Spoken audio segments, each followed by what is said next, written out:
Kilo कैरी, त्यांना 1 kilo राई, 1 किलो टाटा नमकची पिशवी, अर्धा किलो मिरची,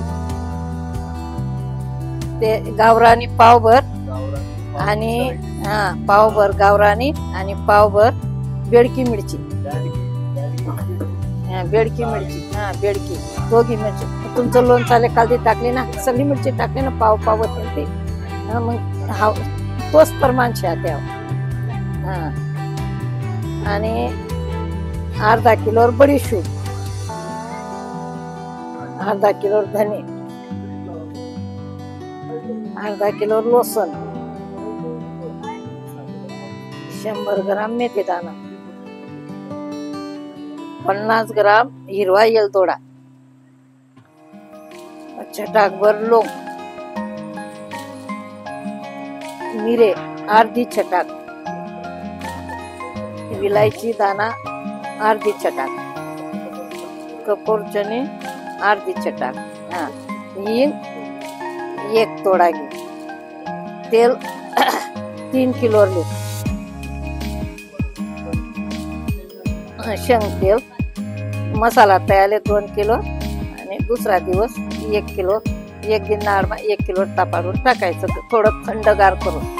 आणि तेल गरम करून चांगलं तापाडायचं आणि त्याच्यामध्ये लोंग किंवा लसूणची कली टाकायची. टाकताच वर आली तर ती तेल चांगलं तापलं, मग ते मसालामध्ये सोडायची. पहिले मीठ आतरायचं, त्यानंतर राई दाणा आतरायचे, राईची डाळ आतरायची, राईची डाळ नंतर तिखट आतरायचं, लसूण घाली तिखट काढायचं आणि त्याच्यावर तिखटवर बडीशूप आतरायची, बडीशूपवर धने आतरायचे, धन्यावर मेथी दाणा आतरायचे, मेथी दाणावर पुरा मसाला आतरायचा.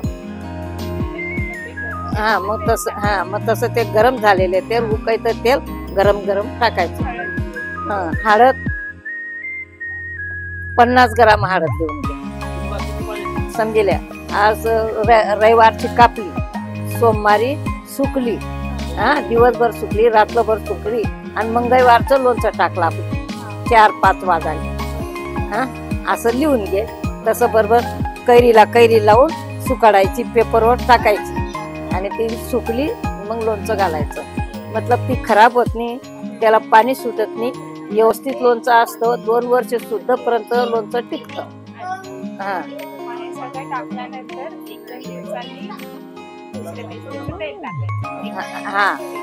एक दिवस आडमा दुसरी पिशवीचं तेल चांगलं तापून थंडगार करून मग ते तेल टाकायचं. तुम्हाला लिहिलं राहतं कामाची बुवा नानाचं असं म्हणणं पण नाही, बरोबर आहे.